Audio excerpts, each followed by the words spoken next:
Assalamualaikum, apa kabar semua? Kembali lagi bersama saya Rizal Fauzi. Kita udah tes lari menggunakan Olight FG02. Ternyata smartwatch ini untuk kualitas GPS-nya cakep.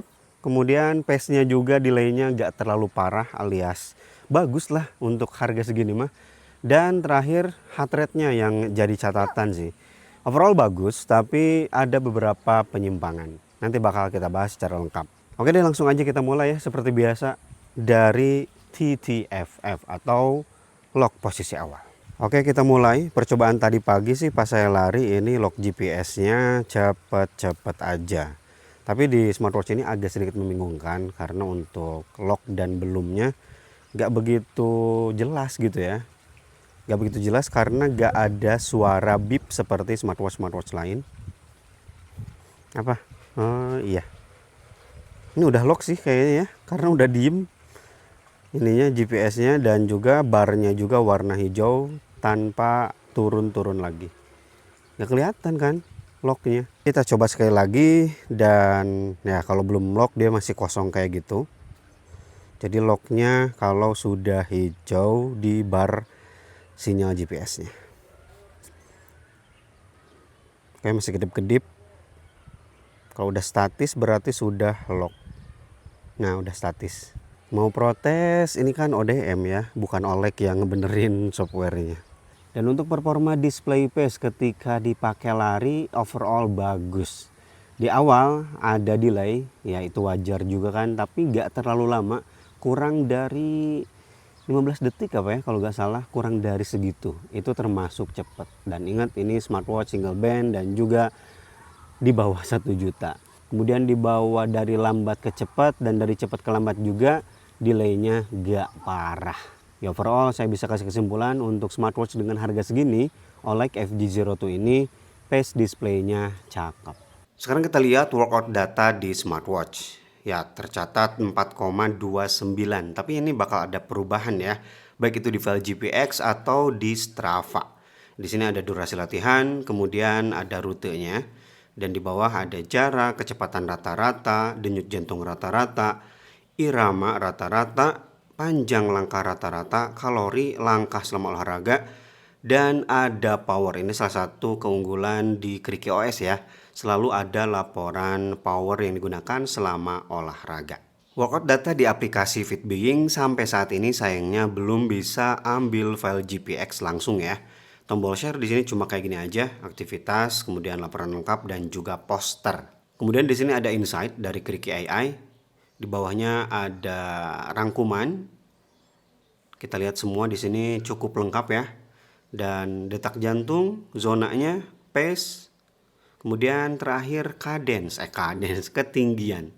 Jadi belum ada data-data grafik yang lain, masih simple banget. Untuk cadence dan step di sini masih disimpan angka sederhana.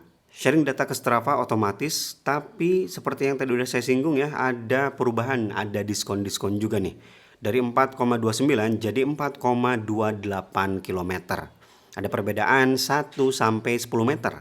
Data lainnya juga ikut masuk ya, seperti pace, kenaikan elevasi, detak jantung rata-rata, dan juga kalori yang terbakar.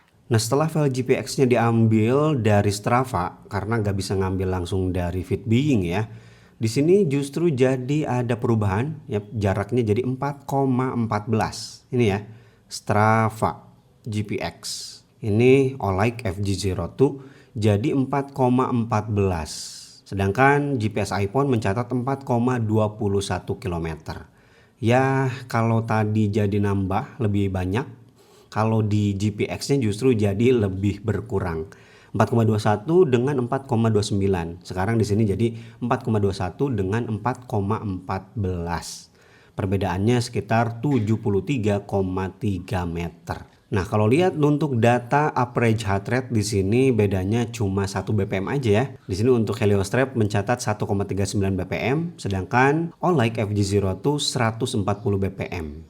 Cakep kan kalau lihat ke situ. Begitu juga dengan maksimum heart rate-nya cuma beda 157 Heliostrap, sedangkan di sini Olight 156 BPM. Tapi untuk minimumnya sama persis ya, terbaca di 93 BPM. Nah, ini grafik pembacaan heart rate dari Olight FG02. Kotak-kotak kayak gini. Ya wajar, ini kelas harga di bawah 1 juta.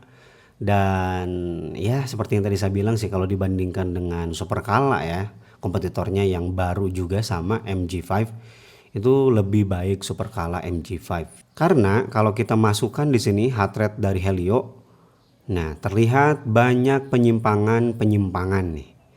Seperti di awal sini ada penyimpangan. Kemudian di sini juga, di sini juga, di sini juga. Jadi banyak banget. Nah, di sini tuh ya. Jadi kelihatan kayak agak kesusahan ngikutin detak jantung instan gitu ya, atau real time terus-terusan. Heliostrap udah turun, tapi di sini agak sedikit telat sedikit. Di sini udah naik ya, Helio udah baca naik heart rate, sedangkan Olight agak sedikit terlambat. Makanya terus kayak gitu. Dan penyimpangan juga ada di bagian terakhir ya, di sini cukup parah. Di sini terbaca 100 berapa ini teh? 144 BPM, sedangkan Heliostrap membaca 123 BPM. Untuk heart rate tertinggi Helio ngebacanya di titik ini, sedangkan Olight ngebaca di titik ini 156. Helio di sini 157. Dan ini grafik altitude-nya ya. Overall mulus, bagus. Jauh sih kalau dibandingkan dengan smartwatch yang baru kemarin kita review ya, untuk sensornya yaitu Advan. Di sini jauh lebih mulus. Tapi kalau kita baca di altitude awalnya cukup lumayan juga sih. Padahal udah saya kalibrasi ke 996 ya, tapi di sini terbaca tetap jadi 999,4. Sekarang kita coba masukkan altitude yang dibaca oleh GPS iPhone. Yap, seperti ini, dan yang mendekati tentu pembacaan dari iPhone ya, 996. Untuk beberapa penyimpangannya di sini seperti di awal memang ada nanjak di sini. Oleg juga ngebaca tapi sedikit. Kemudian di sini ada penurunan yang cukup kerasa, tapi Oleg ngebacanya sedikit. Dan di sini juga ada penyimpangan, dan di sini juga. Untuk hasil tracking GPS-nya saya bisa katakan bagus sih smartwatch ini ya. Mulai dari titik startnya yang bener akurat ya, dari titik ini. Kemudian penyimpangan tikungan tajam kayak gini, penyimpangannya tuh dikit, dan hasil keseluruhan meskipun ini single band tapi mulus ya, nggak kotak-kotak. Tikungan selanjutnya ada di sini juga terbilang bagus ya, meskipun sebenarnya harusnya ke sebelah sini ya. Ini jalan nih. Nah, ya itu mah wajar-wajar aja. Dual band aja suka ada error ya, apalagi ini single band. Kemudian di sini harusnya ke sebelah sini juga sedikit. Kemudian di sini cukup bagus, di banyak pepohonan juga bagus. Yang ada error itu justru di jalan utama nih, agak sedikit jauh ya. Pertama di sini saya lari dari sebelah kiri, dia ngebaca di sebelah kanan. Kemudian dibenerin lagi, kemudian masuk lagi kebacanya ke kanan. Dan ini banyak banget terjadi pas di jalan utama. Seperti di sini, dia masuk lagi ke kanan padahal dari kiri. Di sini terjadi lagi, di sini terjadi lagi. Jadi di sini terjadi lagi, sering banget ya di jalan utama ada penyimpangan. Nah, gimana dengan titik finish? Titik finish beda dengan titik start nih. Melencengnya lumayan kerasa. Saya berhenti di titik ini. Sedangkan Olight ngebacanya di belakang, cukup jauh. Udah di belakang ke sisi kanan pula.